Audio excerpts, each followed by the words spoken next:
So I assumed somewhere in here was where my leak was, but it's $3 more to buy way more Pro Seal than you need than it is to buy some that may not be quite enough. So I've got lots and lots of leftover Pro Seal, which allowed me to be somewhat injudicious on the application. So if that leak or seep was down in this neighborhood at all, it should be well and truly covered. I probably have to do a weight and balance after this, adding this much Pro Seal. But as long as I have it, I figure I might as well use it. And it would be a shame to fix a 1-inch spot and find out that it was somewhere up here, further on up here, that was causing a problem and have to go through all this again. So there's the tank, presumably patched, and we'll get on with, I got the propeller blades back today. That nick in the propeller was not fatal. There was no real crack there. So I felt better having an A&P look at it, and he dressed them up real nice. So the propeller blades are ready to go back on. The fuel tank's ready to go back in. It's just waiting on me to finish up the inspection portion. That got a big delay because we took a week off with the new camper and went camping. So I'm just now getting back to this. But it looks like, hopefully, the tank will not seep again. So we're replacing the ELT battery today. This is a $185 part. There's the batteries, which look very much like standard D-cell batteries, but you also get apparently the 100, that's probably 5 with the $185. 180 is whatever that little electric board there does, and then this new plastic case. So it's a trivial job, it's just kind of expensive. It seems like an awful lot of money for a couple D-cell batteries, but I'm sure there's something special about them. Of course, once I take this one off, I have to be very careful not to confuse it with this one, which looks exactly alike. The only difference is on the decal here. This one expires in 2025, so don't want to get them mixed up and go through all this again, even though it's not actually all that difficult. And we're going to replace the brake pads today. The dulcet tones of Tchaikovsky in the background. Well, until he gets militant, he does some marches and such. Anyway, here's the brake pads, and they could probably go another year. Here's the tires. These two could probably go another year, even though it doesn't look like it. The thing about the RV-12, and I think most other Vans airplanes, is they wear one half of the tire first, and what they do, you can kind of see the way this thing is kind of cambered way out. They burn up the outside first. So this tire has been swapped. This was the first couple years with this tire. This is the last couple years with the tire. It's not easy to swap them. It's not this, you don't just take the wheel off and take it to the other side. You have to split the wheel and take the tube out and all that. And the tube has this ridiculous, this little 90-degree valve stem, which is really next to impossible to get through when you're trying to put the tube in. It's next to impossible to get it through the hole in the wheel. It's just a nightmare. And I wasn't going to do them this year, but this thing's been sitting for a couple weeks already. The weather's not good. It's not getting any better. And it was such a hassle getting the axle nuts off yesterday. I've ordered new axle nuts. They're $20 each, which is just ridiculous. But I tore them up pretty bad getting them out of there, and there's no reason to put bad ones back in. So tires and brakes, I've got the time for it, and it's actually kind of needed. So starting, I've taken off the axle nut. We already talked about that. The wheel, of course, is not going to come off simply by taking off the axle nut, which normally goes right there, because of the way the brakes are designed. To take the wheel off, you actually have to take the brakes apart. You have to take out these two bolts, and then this half will come off. It just comes off in your hand, and that's where the pads are. So once I've got that thing off of there, I might as well change the pads and the tire, for that matter, as long as I've got it all apart. So today I'm going to do the pads. The tires are on order, and they'll be probably 3 or 4 days before they come in. So I'm going to just set it aside and wait for them. It's enough to do the brake pads for today, and I have other stuff to do, but we're going to start with the brake pads. And again, there's the old pads. They're kind of hard to see. It's dark down in there, and we'll get another look at them once I get it off of there. But that's today's plan. So like I said, it's these two bolts first, these two right here, and then the wheel will come off, and then we'll go ahead and change the pads. This caliper, part of the caliper, for the most part, just stays on the airplane. I really don't think I have to take that all the way off. I'm not 100% sure. It's been a couple years since I did this. But we'll start with these two, and we'll make a nice video record, because as usual, I have a propensity for forgetting how things go back together, even if I just took them apart 10 minutes ago. So here's a nice little video record in case I forget. I've loosened up the 2 bolts, and I thought I probably ought to mention these washers. So these washers, I don't know if I mentioned the Nordlock washers when we were doing the propeller, that have these strange little kind of ramps that fit together and hold the thing. You can feel when you turn the nut, when it first loosens up, you can feel that these are Nordlock washers too. I don't remember having Nordlocks on other airplanes other than this one. I don't know if this is a unique thing to this type of brake or the RV-12, or I'm just not remembering it correctly. But these Nordlock washers, my view is it's best to keep them on the bolt so you don't have to figure out which end goes, which, because they have sides. They're supposed to be like these 2 sides together, and these 2 sides are actually different on the outside. If I just leave them on there, they'll go back on the same way they were, and I don't have to do a whole lot of thinking.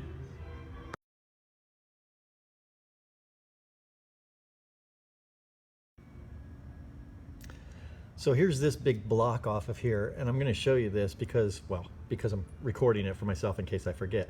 This is actually 2 parts. That one is a spacer block, and it fits on here like that, and the 2 bolts go through it. So what I'm going to do is take it and set it on the bolts in the way it goes. I just set it on there for storage. And if I keep them close together in proximity, perhaps I'll remember how they go when I put it all back together in an hour or so. So that will get the wheel off. It will not get this. The second pad will come off, I think, by itself. I think it just slides down the pins and comes right off. So I've got the airplane up on these jacks. Now these jacks, they're a little wobbly, so both wheels are off. But what I do is I'll just put little planks under here to keep it from flopping back and forth.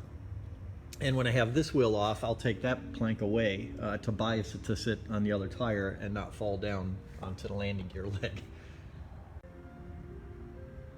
So there's the wheel off, and we'll be taking a very close look at the disc, but just a cursory glance, it looks okay. And then we have another bearing here, and we're going to be repacking our bearings even though they look very, very clean. So that bearing I'm going to leave on there for now. It's just a nice place to keep it so that it doesn't get lost or dirtier or whatever. And now you see this is the pad that slides on the pins. As it wears, it just self-adjusts in closer. And a quick note on these bolts that hold this part in. So you've got a nut on this side and an Allen head on this side. You really don't care because the whole thing, now it's kind of tricky for me because I have the brake line strapped on here. I don't get a lot of flex on this when it's up there. But this will actually just, these will just slide all the way out, see? I'm sorry, can you see that? There you go. Make sure I got the camera point.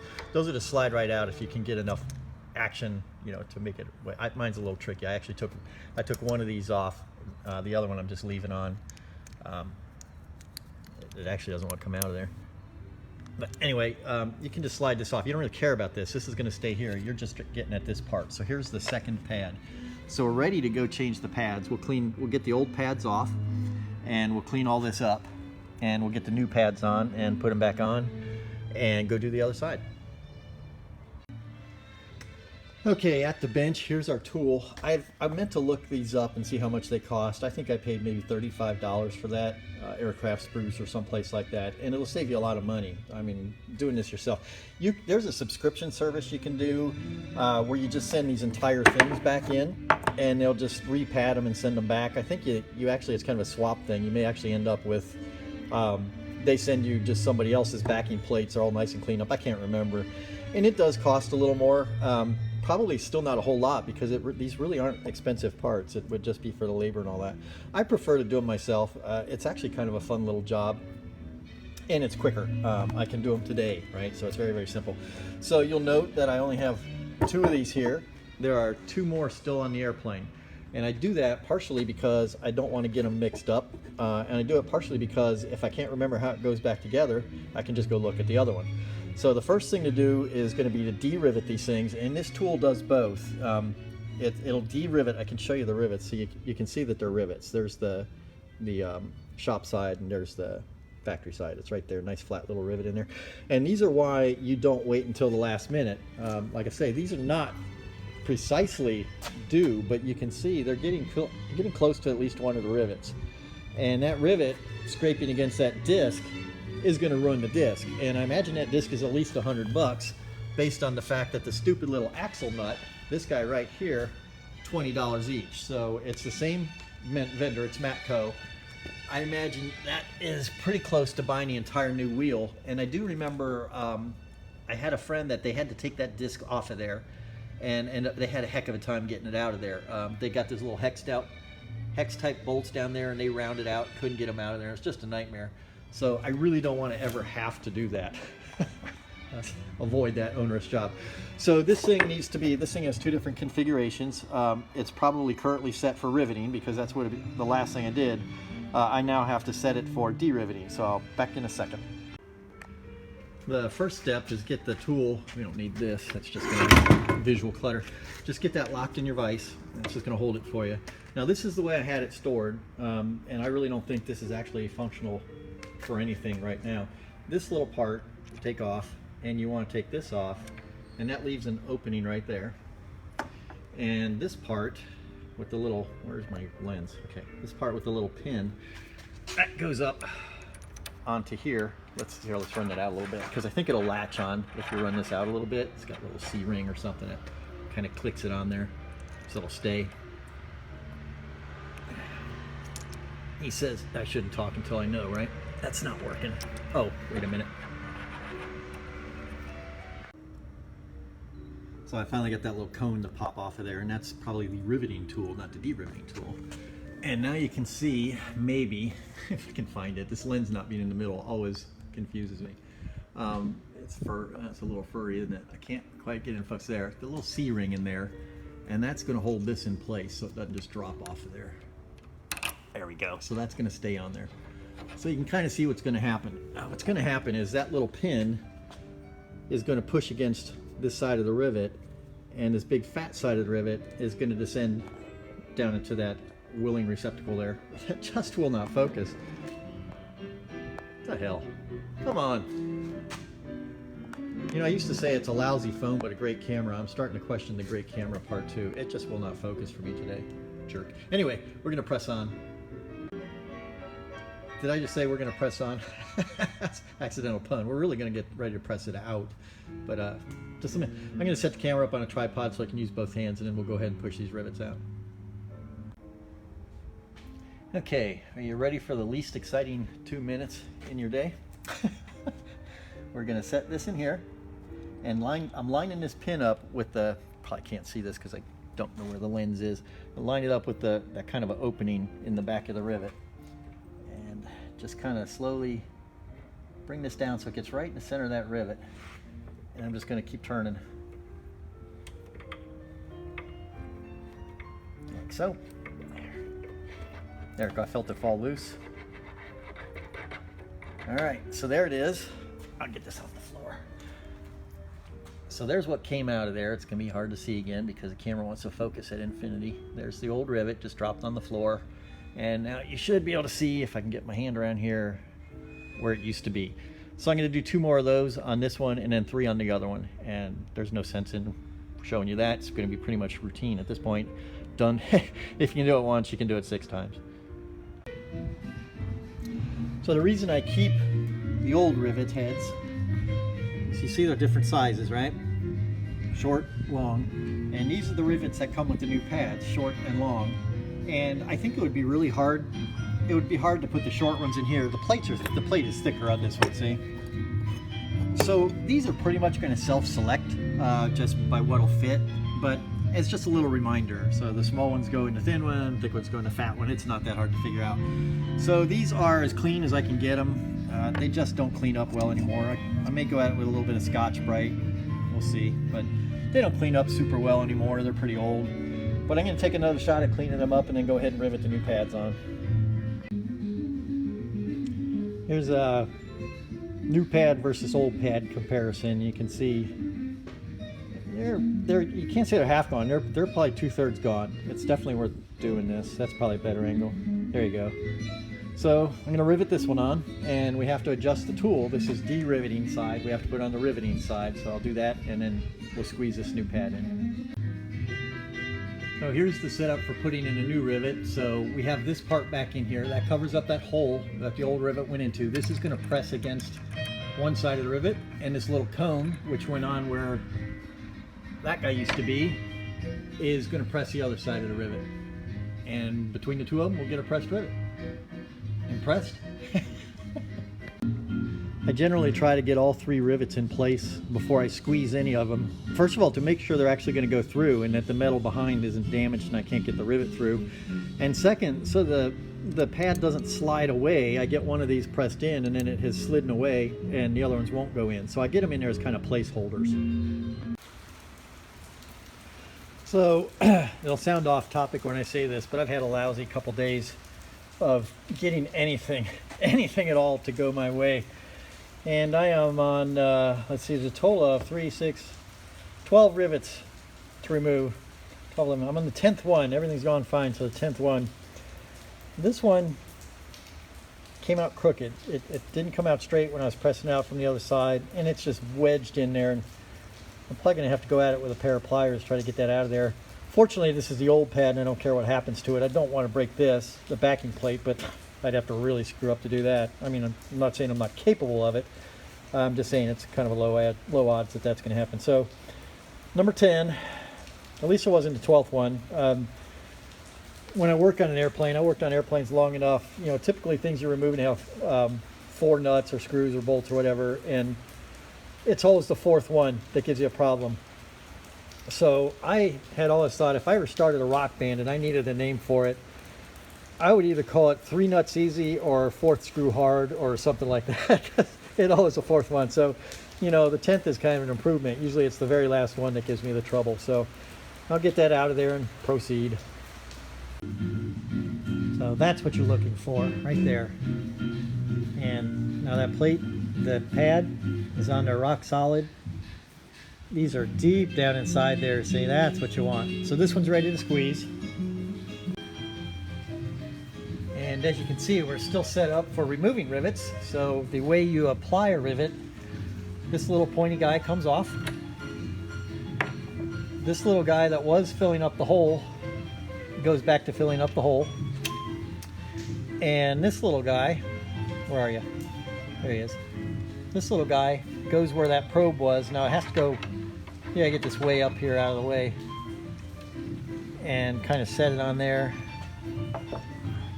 There, I'm gonna set it on there, probably where you won't be able to see it. And then I just use this thing to go down, and the C-ring will capture it, and then it'll come up.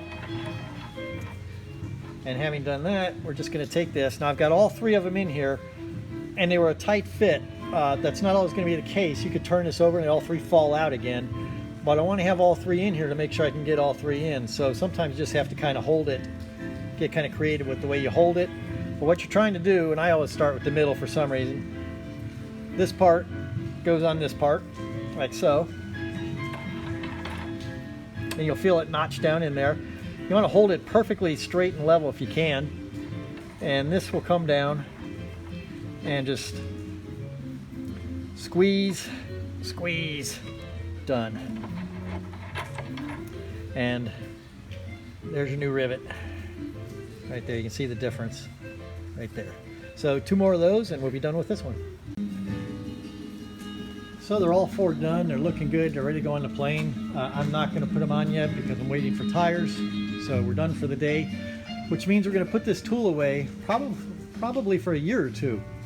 So what I do, the way I store it is I leave the hole plugger, well there we go, keep an eye on that. I leave the hole plugger plugged. I retract this back up in here. I take this one, which is the puncher outer, put it right there, and just bring this down very lightly, just enough to hold it in place. Get it right there in the spot there.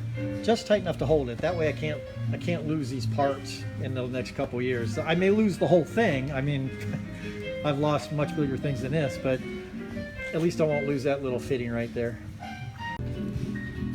I mentioned that I couldn't get anything to work yesterday, and part of it was this propeller. I got the blades back on. There was a service bulletin on this. I had to replace that front hub. The old one is sitting over here. We'll walk over. I may have talked about this before. I tend to repeat. There's the old hub. That one was replaced by service bulletin for $195.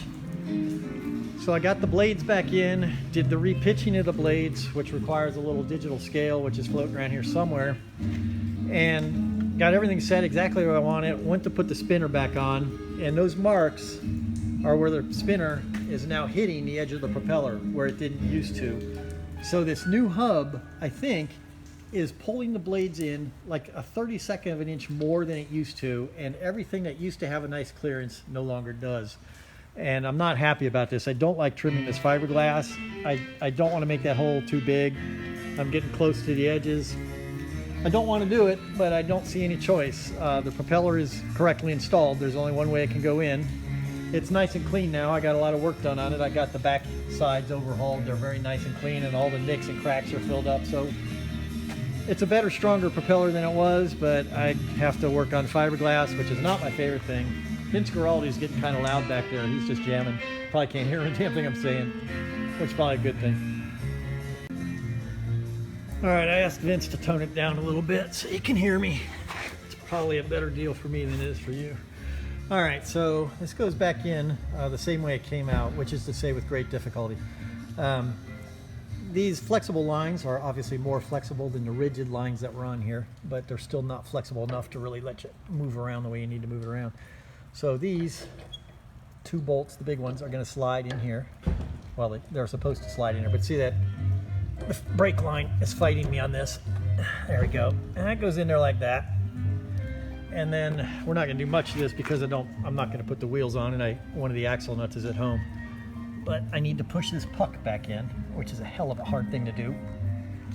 Try to get that puck pushed in there. Oh boy, there we go. If you don't do that, they're not going to fit. This one goes on. Oh, you know what? It was supposed to go here. So this has to come back off, and this goes in between here and here. So hold on a second. Let me fix that right quick. Okay, there we go. That's better. I mean, I guess it's just one of my personal habits that if there's something hard to do, I ensure through my own incompetence that I get to do it twice. And, you know, maybe it'll get easier with practice. So at this point, the wheel would go on. I'm not going to be able to do it because I don't have an axle nut to hold it, but I would go ahead and put this one on. And then the spacer will go here. And this plate will go out here outside the spacer. So I'm going to go ahead and slide it on there temporarily because it's a good place to keep it. So I'll show you what that looks like here in a second. Okay, I started by putting the bolts back in and the spacer with the wheel on the axle, but not all the way up where it's going to go, and the pad sitting on the floor.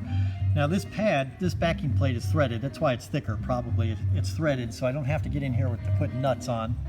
It's just going to bolt right in.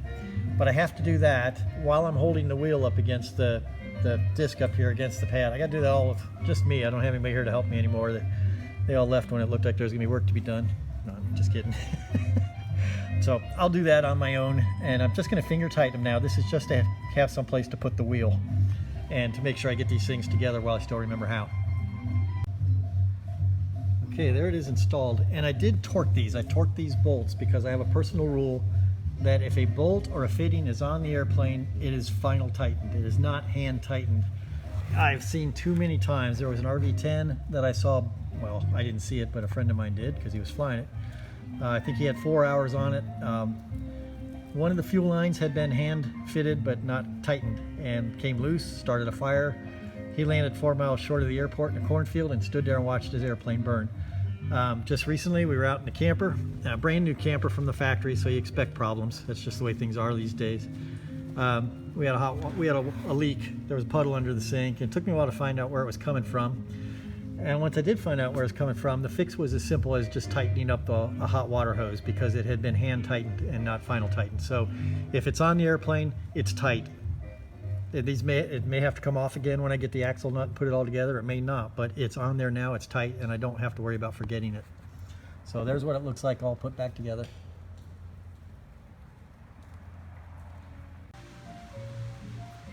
So it's just a matter of waiting for the axle nuts, but I did want to mention something. On older airplanes I've had, these bolts were safety wired, and it wasn't a particularly difficult safety wiring job. It's right out in the open, but you know, it's one more thing to do. That's what the Nord-Lock washers take away. With the Nord-Lock washers, you don't need the safety wire anymore, which makes it just that little bit easier. And honestly, easier is better as far as I'm concerned. So the last thing to do on these brakes, there's a lot more to go on the annual, but the last thing to do on the brakes is going to be torquing on the axle nuts.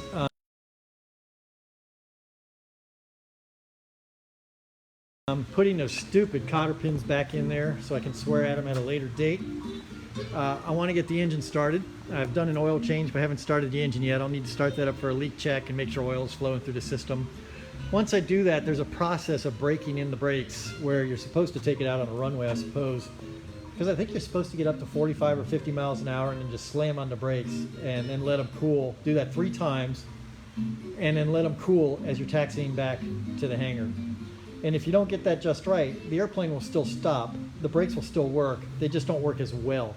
Now, this being a very light airplane, that's not a terrifically big deal one way or the other. But it's something you do because it's not hard to do and it makes a difference. So why wouldn't I?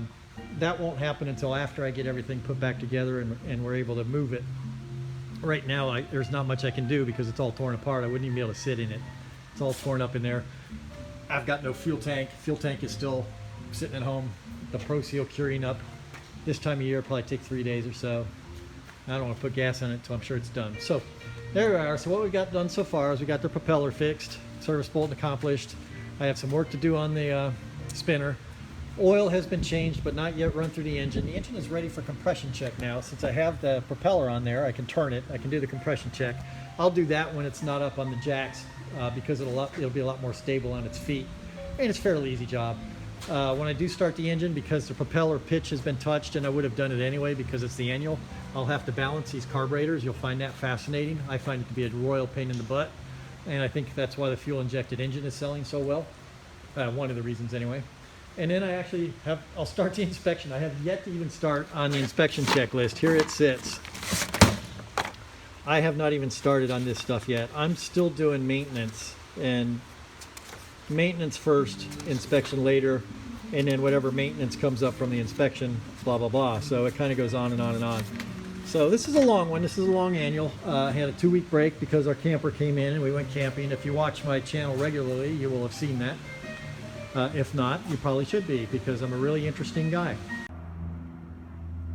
I had initially decided, obviously I've changed my mind, but I had initially decided to keep these for another year. But you know, the tread is enough for what I do with them. But I mean, if you look at new tread, you can see how long they've been on the plane. These have been on here, well, since it was new. So if I started flying it 5-6 years ago, so those are getting pretty old. So I'm just gonna go ahead and replace them. It's a pain in the ass. I absolutely hate doing it. If I can get the wheel split or the bead broken and all that done, there's this 90-degree valve down there. That valve stem is just terrible to get through the, you know, it's part of the tube. These are tubed tires. There's a tire and there's a tube. That air stem is obviously attached to the tube, and getting it to fit inside that wheel and stay there, I just remember being really, really difficult. And there's a reason I don't like changing tires, and that's pretty much it. It's just a royal pain. But I've got it all jacked up. I've got it sitting here. I can't fly it. I mean, I'm nowhere near done with the annual, so I might as well do it. Might as well do it. Let's just leave it at that. Let's get busy. Oh, I did get new axle nuts. I don't know if you got a look. I don't know what I did with the old axle nut, but I got some brand new axle nuts for $20 each. $40 worth of axle nuts right there. Weighs a couple ounces. What are you going to do? All right, so I'm going to get the tires done. I'm probably going to have to grind down my spinner. I don't know if I've talked about that yet or not, but with the new propeller hub on it, you can see those black Sharpie marks, which I probably shouldn't have done in Sharpie because I'm not sure that's how much I have to take off. But in those areas, it's now touching their propeller blade, so I'm going to have to fix that too. I don't like to grind on that thing. It's, well, again, I have no choice.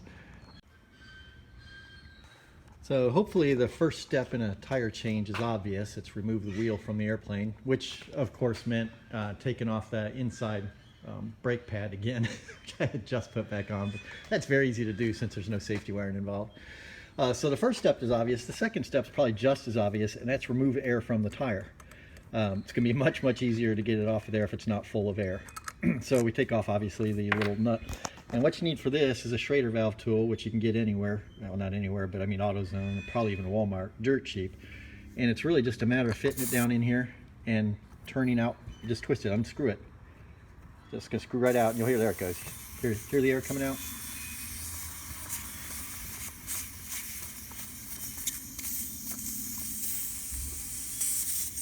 And we'll just let that finish up. Oops, and there goes the fader valve. I have plenty of spares because they too are not very expensive. Let's try to keep the hold on this one. This is what it looks like. Where is it? I can never find the lens. There's that little guy right there. So get that out of there. The air follows almost instantly. And now we're going to have to break the wheel in half. And that's just going to be removing all these nuts off of these bolts. But looks like the bead broke real easy. I mean, the last time I did this, I couldn't even get the bead to break off of the wheel. So this one should be a little bit easier. I'm going to go ahead and remove those nuts. Sometimes that's not easy either, so we'll see how it goes. I'm going to jump in right now with a little correction.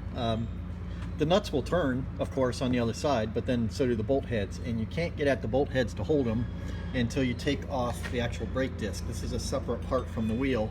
And that's 3 little hex bolts inside of there. So those actually come out first. You got to be careful with these. If you round out one of these heads, and I've seen it done, it's a nightmare, absolute nightmare to get it out of there because it's so far down in there. It's just really hard to get a grip on it with anything else.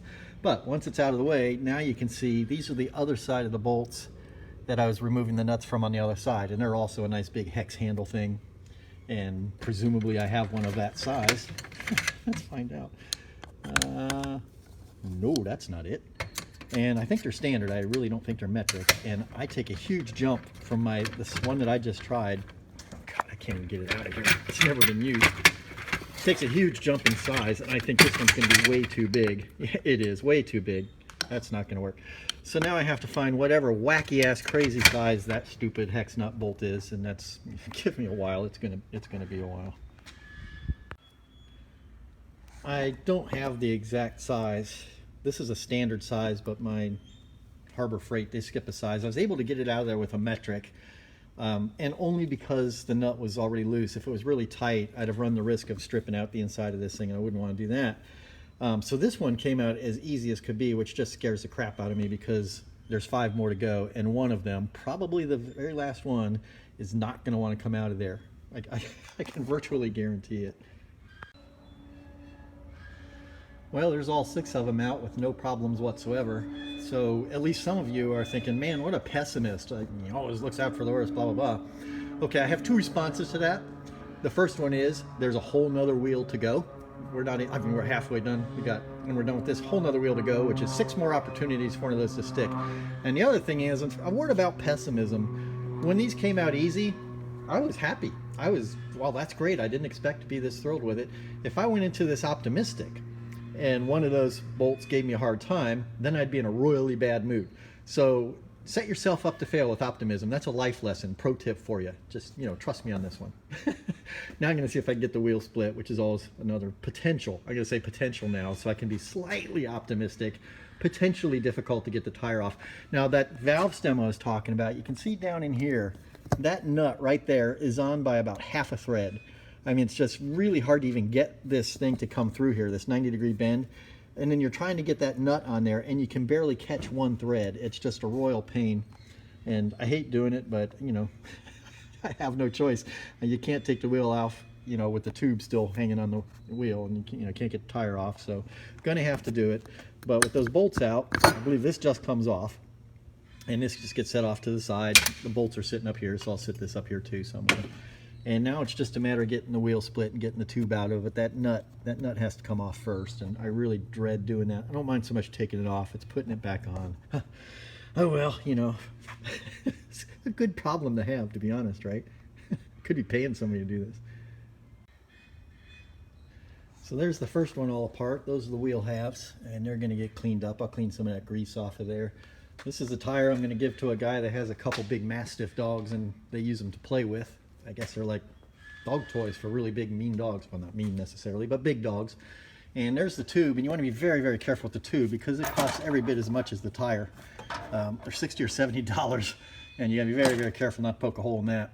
And I put that screw, this is that little one that's going to be so hard to get back into the wheel. I set that on there so I don't lose it. And it does screw all the way down. This is probably, it gets to about here. That's the threads you get out of it. We'll see that when we're putting it all back together again. We'll hear it too. There's a lot of swearing involved. So this gets set aside, and those I'm going to clean up, and we'll just start on putting it all back together again, and then we'll do the next wheel. So a quick refresher on the memory of how this all goes together. I mean, it's always nice to consult the book, right? This is the problem. Dust the tube and the inside of the tire with talcum powder. And of course the other thing that's important, and I couldn't remember if the yellow or the red, there's a red dot in the tire, and that's what you align your valve stem up with for some reason. I don't know why, but I do it because they say so. I think it might have something to do with balance. Not 100% sure. But the problem with talcum powder is something has happened. I don't think you can even buy it anymore. So I have a pack of tire talc. This is probably from 3 sets of tires ago. This is probably on a previous airplane because you haven't been able to get this stuff for a long time. So when I found out that I wasn't gonna be able to get it, I kept what I had, and I've been very sparing with it. So I'm gonna dust up the tube a little bit on the inside of the tire because I don't want to use all this stuff up. I don't think you can even get baby powder anymore. I'm not 100% sure of that. It's just something I remember hearing, for whatever that's worth. So there's the red dot. So we're gonna want to line the valve stem up with that. Of course, we'll be happy to get the damn valve stem in at all because it's such a royal pain in the ass. But is what it is, and we're going to have to give it a shot. So here we go. I'm not going to record this because I can tell you through past experience, I'm going to use words that naval people would be embarrassed by. I've always found it hard to get the tube in the tire, and the tube kind of wants to self-inflate. It's probably, you know, just ambient PSI, but it wants to self-inflate, which makes it really hard to get it in that tiny little tire. So I go ahead and put the valve stem back in. I press all the air out and put the valve stem back in to keep it from getting back in there. Hopefully, because I mean, you're going to a very, very thin little slot there with this big old thing if it's got air in it. So, sorry, that should help a little bit. I better get started on it or I'll just get, I'm so tempted to just walk away because I know how bad this is going to be. Okay, it's finally in there, and I got the valve stem pretty much lined up with the red dot. Now you want to make sure, because it's hard to get this down in here. There's a whole lot of rubber trying to get through here. It's going to expand out to here. You want to kind of get in there and feel around the edges and make sure you haven't put any creases in it or folds or bends or it's twisted or anything. You want it to sit in there, you know, pretty much like you'd want it to sit in there, nice and flat. And there's one right there. That doesn't feel right. So I'm going to kind of get down in there. I don't think it's all the way down in at the bottom, way down in there. So it feels like it has a fold in it. So basically I'm going to sit and work my way around here until it feels like it's all the way, the tube is all the way up outside and it's not twisted. You really can't see much. You can just see the very top of it. You can't see the outer circumference. So it's possible that that's got a little bend or a twist in it. So I'm just going to straighten all that out and then I'll try to put the hubs back on, which is the hard part. With the tube in there, we can put the wheel halves back in and deal with that tire valve as we're doing it, hopefully. I might be able to get it locked down right now. So this is the inner half. This is the one that's going to hold the brake disc and have that spacer in it. The outer half is the one with the Matco label and the extra hole right there for the valve stem to come out. So we've got the inner half in, and this is where that nut needs to go, and that's just really, really hard to do sometimes. Maybe it'll be easy today. Some things have been that I didn't expect to be. Maybe I'll get lucky. So I'm going to get that nut on there first. It's the very, very first thing to do, because after that it becomes pretty much easy. It's just putting it all back together again. So let's see how that goes. Putting it back together is pretty much the reverse of taking it apart. So this is the one with the valve stem. That's the inner, and the outer is this one. So you can see the valve stem coming through in the first 3 bolts. Then the next 3 bolts get this spacer thing in here. I always have to look to make sure I get that in there right. So it goes with these big flangey things towards the outer half of the wheel, which is this one, because I can see the valve stem. So it just sets down in here somehow. That can't be right. It's got to go like this. It's got to go like that. Let me take a look at that again. So that's nestling in with this towards the outer. Here's the problem, I'm on the wrong side. It goes on the inside. It goes in here like so. There we go. So that'll be the next 3 bolts. I'm sorry, you probably couldn't see that. This is the inner where the valve stem is. It comes through from the tube. This guy just sits down in here. You just line up these holes. And then there's 3 more bolts. And it's enormously tempting to fill it up right now and let it go out and make sure everything's going to fit and the tube's not going to get pinched and all that, because if it does, I got to take all this apart again and straighten it out. But I don't trust, if it's got 6 bolts and I'm putting pressure on it, it gets 6 bolts before I put pressure on it.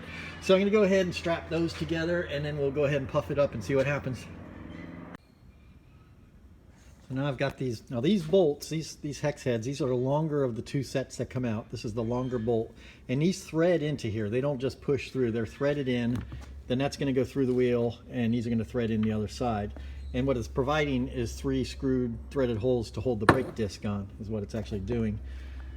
So this is just going to slide down quite easily, I'm sure, down through the wheel. No, of course not.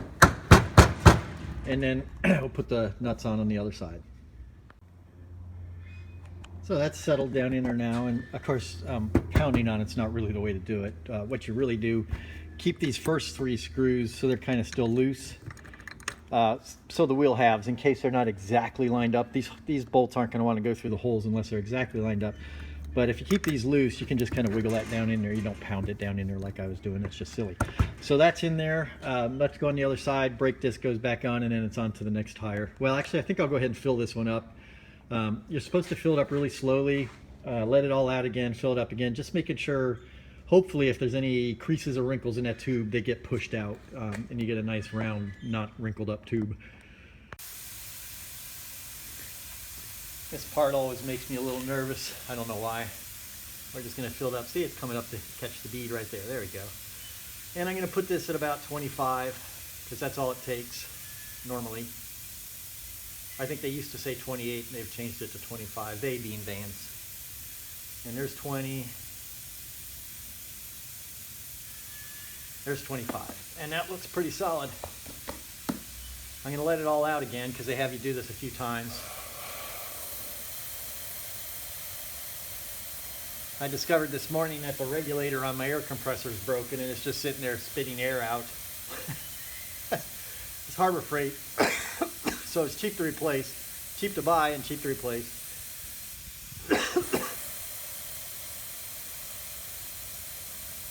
All right, oop, there we go. Let's get our 25 in there.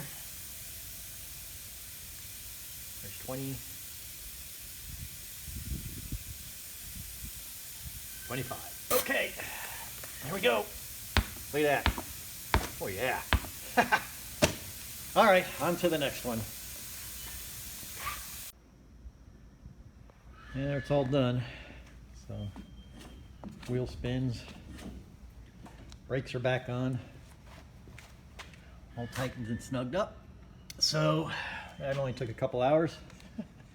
Next one you think would go easier because, you know, I've refreshed my memory and everything. It doesn't work that way. Probably remember, because to you it was only a few minutes ago, to me it was a few days ago, and I remember that I'm not happy with the way cotter pins work on the RV-12. So this is the cotter pin I need. It goes in that nut, but see, it's got to get way down inside the wheel here. That's it down inside the wheel, up against the rim. See, I can't get it in there. You actually have to bend this. You have to bend an angle in it, bend a curve in it, and get it in there and try to get it straightened out as you go, and then hope it'll come out again 2 or 3 years later. So I don't know.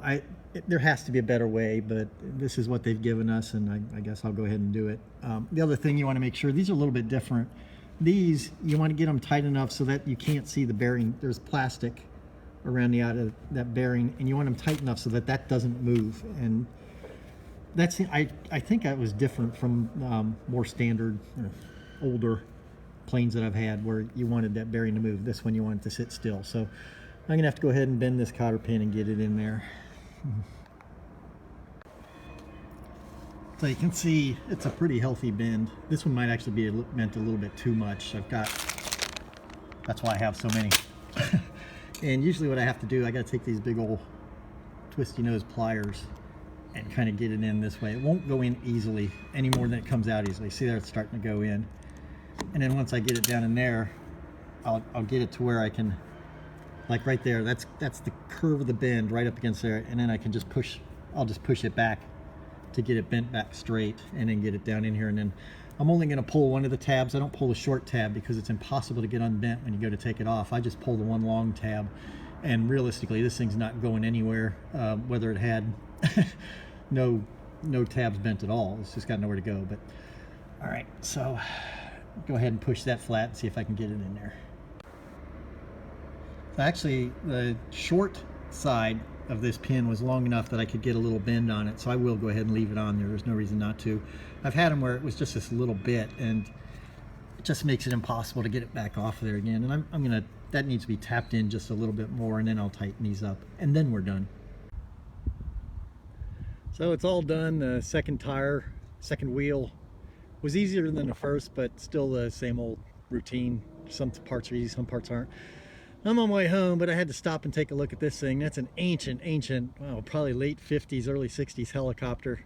Piston engine, I believe. I think it might even be one of those, not rotary, radial engines. Is that right? Not rotary engines. I think it's a radial engine. I'll have to look it up. It's a CH-58 or some goofy thing like that. I'll look it up when I get home, but I like them. I really like those old style helicopters. Probably be afraid to fly in it because I'm kind of a chicken, but pretty neat thing.